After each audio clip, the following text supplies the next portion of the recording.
des avenirs qui ont été réduits à néant, des hommes, des femmes, des enfants. Tous étaient des civils. Donc on vous raconte leur histoire. 21 novembre, Taï Harfa. Des journalistes de la chaîne Al-Mayadin, Farah Omar et Rabi Mahamari, ainsi que leur guide, Hussein Akil, ont été tués dans une frappe israélienne alors qu'ils couvraient les affrontements.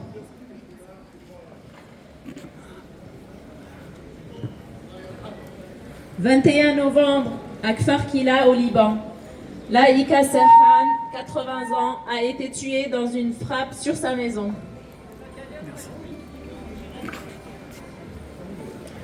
1er août, à Chama, une famille syrienne de 4 personnes, la mère Fatima et ses 3 enfants, Suleiman, 20 ans, Mahmoud, 12 ans, et Ahmad Al-Afi, 10 ans, ont été tués dans une frappe israélienne ayant visé leur maison.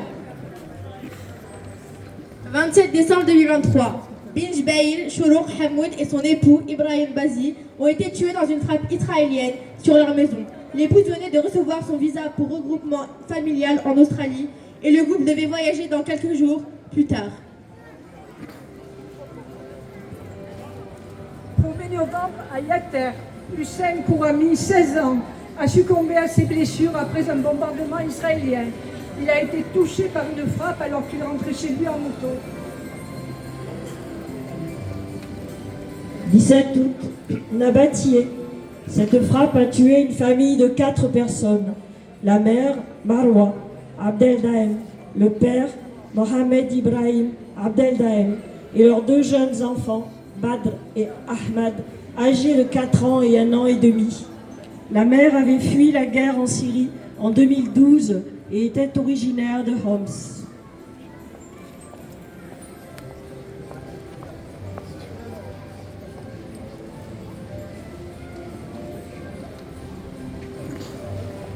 Le 21 décembre, à Marronellas, Niad Moussa Fahana, 75 ans, a été assassiné, pas tué, assassiné dans une frappe sur sa maison.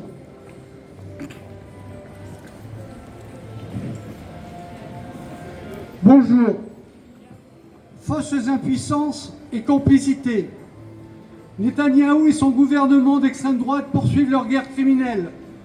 L'armée israélienne a étendu son occupation au Golan. Elle bombarde régulièrement la Syrie. Jeudi dernier, elle a bombardé des infrastructures portuaires et des centrales électriques au Yémen. Le génocide de Gaza se poursuit et s'étend à la Cisjordanie. En France, beaucoup trop de médias, souvent proches de l'extrême droite et de la droite, parlent de l'impuissance des pays occidentaux et arabes à arrêter Israël. Il n'y a aucune impuissance de leur part, mais la volonté de ne pas s'opposer à la politique annexionniste et meurtrière israélienne. Certains de ces pays, États-Unis en tête, livrent des armes à Israël et le financent. Ils permettent ainsi la poursuite de la guerre quand ils n'y participent pas directement. Alors, impuissance, non.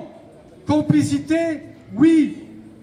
Alors qu'un mandat d'arrêt international a été lancé par la Cour pénale internationale contre Netanyahou et doit être appliqué par tous les pays de l'UE, certains se disent prêts à l'accueillir et à ne pas l'arrêter s'il pénètre sur leur territoire. Alors, impuissance, non. Complicité, oui. La France est dotée du droit de poursuivre et de juger en France les auteurs de certains crimes quelconques, soit les lieux où ces crimes ont été commis, et sans tenir compte de la nationalité de leurs auteurs ou de leurs victimes.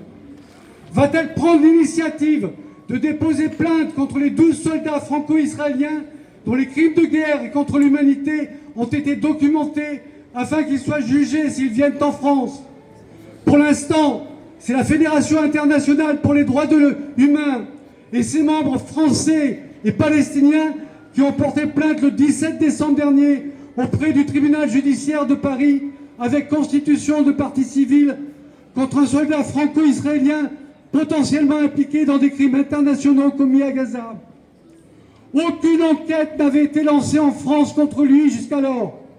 Alors, impuissance choisie, l'ONU et les pays occidentaux et arabes doivent prendre des mesures fortes afin d'éviter l'occupation permanente de Gaza et du Golan, voire ainsi que l'annexion complète de la Cisjordanie par Israël.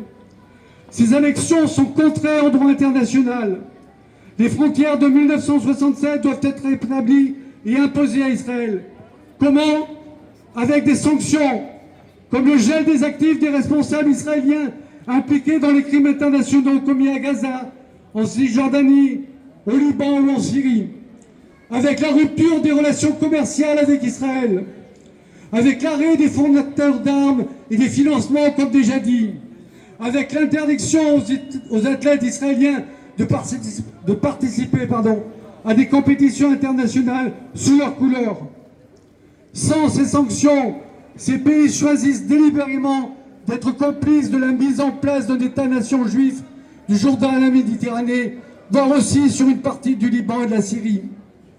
14 maires des colonies israéliennes illégales en Cisjordanie demandent au gouvernement israélien d'appliquer la même politique qu'il a appliquée à Gaza. Des sanctions doivent aussi être prises contre ces 14 maires. La Palestine est riche de ses habitants, du mode de vie qu'elle défend, de son patrimoine, de sa culture.